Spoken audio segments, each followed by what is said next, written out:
warahmatullahi wabarakatuh. Kami dari kelompok 4, saya Garib Rahmat, Saya Syukri Amin, saya Yuda Masuri. Saya Mutiazara. akan mempresentasikan hasil diskusi kami untuk memenuhi tugas makalah pengantar pendidikan dosen pengampu Bu Iki Betria MPD dengan makalah hubungan timbal balik antara lingkungan dan pendidikan. Oke, kita masuk ke pembahasan kita yang pertama, yaitu adalah pengertian lingkungan pendidikan. Lingkungan pendidikan pada hakikatnya merupakan sesuatu yang ada di luar diri individu tersebut. Walaupun banyak juga yang mengatakan bahwa ada juga lingkungan yang terdapat dalam diri seseorang, seperti lingkungan fisik, lingkungan budaya, dan lingkungan sosial. Lingkungan fisik seluruh keadaan iklim dan keadaan alam. Lingkungan budaya meliputi seluruh bahasa, seni, ekonomi, dan politik, dan sebagainya. Terus lingkungan sosial meliputi seluruh keadaan keluarga, kelompok masyarakat, dan organisasi. Dan Ki Hajar Dewantara pun mengemukakan tripusat pendidikan, yaitu lingkungan pendidikan keluarga, lingkungan pendidikan sekolah, dan lingkungan pendidikan masyarakat. Lingkungan pendidikan keluarga merupakan tempat yang sebaik-baiknya untuk melakukan pendidikan, karena peran orang tua dalam keluarga sangat penting sebagai penuntun dan pemberi contoh bagi anak-anaknya. Terus yang kedua, lingkungan pendidikan di sekolah. Sekolah merupakan satuan pendidikan yang menyelenggarakan kegiatan belajar dan mengajar secara formal. Hal ini dilakukan agar peserta didik dapat mempelajari dan memahaminya sedetail mungkin. Dan lingkungan pendidikan di masyarakat merupakan sekumpulan manusia yang saling berinteraksi dalam suatu hubungan sosial. Anak-anak dalam melakukan hubungan sosial banyak berinteraksi secara langsung maupun tidak langsung. Contoh interaksi secara langsung adalah bermain bersama teman-teman secara terus.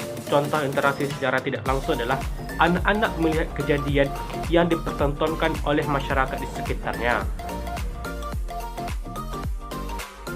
Baiklah, saya akan memasuki materi yang kedua, yaitu hubungan timbal balik antara lingkungan pendidikan, pengaruhnya keluarga, sekolah, dan masyarakat. Keluarga sebagai satuan organisasi terkecil di masyarakat mendapat peranan sangat penting karena membentuk kepribadian dan watak anggota keluarga. Sedangkan masyarakat terdiri dari keluarga. Dari satuan terkecil itu terbentuklah gagasan untuk terus mewariskan standar watak dan kepribadian yang baik dan diakui oleh semua golongan masyarakat. Salah satu institusi yang mewariskan kepribadian dan watak kepada masyarakat adalah sekolah. Sekolah tidak akan terus berdiri jika tidak didukung oleh masyarakat. Maka dari itu, kedua sistem sosial ini saling mendukung dan melengkapi. Sebagai salah satu wujud sekolah sebagai bagian dari masyarakat, maka terbentuklah sekolah masyarakat atau community school. Sekolah ini bersifat life centered.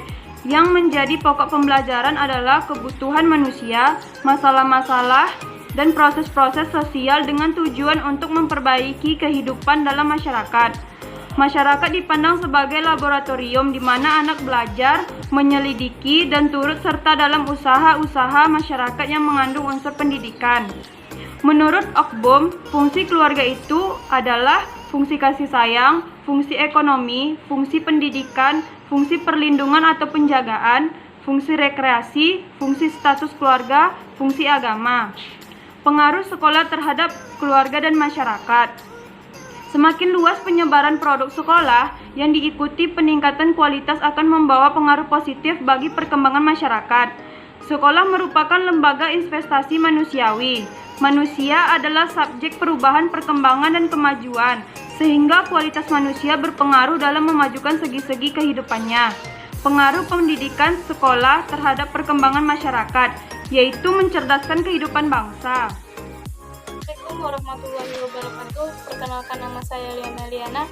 Pengaruh masyarakat terhadap proses pendidikan. Berlangsungnya proses pendidikan di sekolah tidak lepas dari pengaruh masyarakat. Pengaruh masyarakat yang dimaksud adalah pengaruh sosial budaya dan partisipasi. Pengaruh sosial budaya biasanya tercermin dalam proses belajar, baik pola atau aktivitas. Nilai sosial budaya masyarakat bisa menjadi penghambat atau pendukung terhadap proses budaya, di mana norma-norma tersebut sangat berpengaruh dalam pembentukan kepribadian warga dalam bertindak dan bersikap. Identitas dan perkembangan masyarakat tersebut sedikit banyak akan berpengaruh terhadap sekolah. Hal ini dikarenakan sekolah merupakan institusi yang dilahirkan dari, oleh, dan masyarakat. Pengaruh identitas masyarakat terhadap program pendidikan misalnya kurikulum, di mana kurikulum sangat berubah. Pengaruh dan peranan masyarakat terhadap sekolah dapat kita simpulkan sebagai berikut. 1. Sebagai arah dan menentukan tujuan. Yang kedua, sebagai masukan dalam menentukan proses belajar mengajar. Yang ketiga, sebagai sumber belajar. Ini dibuktikan dalam Undang-Undang 1945 tentang tujuan dari pendidikan di Indonesia. Pasal yang terdapat dalam batang tubuh Undang-Undang 1945 yang mengatur tentang pendidikan. Pasal 31 ayat 1, setiap warga negara berhak mendapatkan pengajaran. Ayat 2, pemerintahan berusaha menyelenggarakan suatu sistem pendidikan nasional yang diatur dengan undang-undang.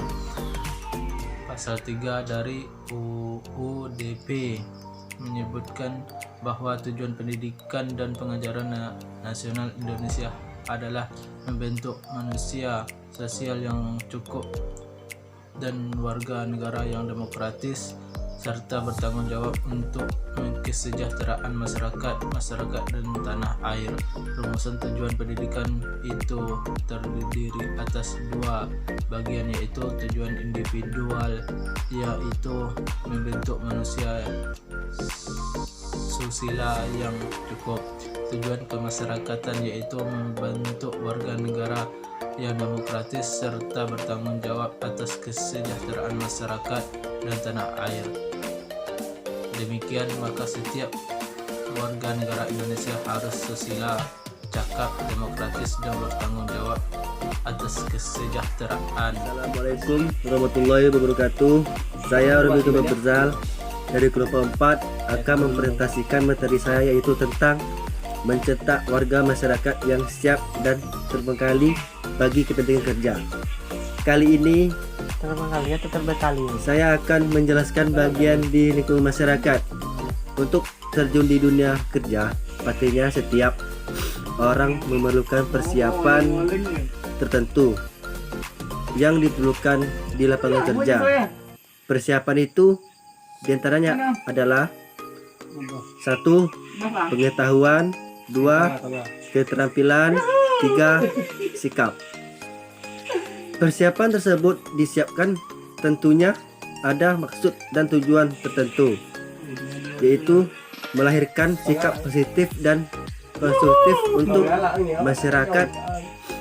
Maka akan terbentuklah integrasi sosial yang harmonis di tengah masyarakat. Sikap positif dan konstruktif sangat diperlukan dalam hidup bermasyarakat maupun bernegara. Sikap tersebut masih sudah ditanamkan sejak kita masih duduk di sekolah dasar hingga di perguruan tinggi. Masyarakat yang dimaksud di atas ialah seluruh warga yang ada di suatu daerah ataupun di dunia ini. Masyarakat ialah lembaga pendidikan ketiga setelah sekolah dan keluarga. Sekian, terima kasih. Oke, baik, itulah tadi diskusi dari kelompok kami. Lebih dan kurangnya kami mohon maaf. Kami akhiri. Wassalamualaikum warahmatullahi wabarakatuh.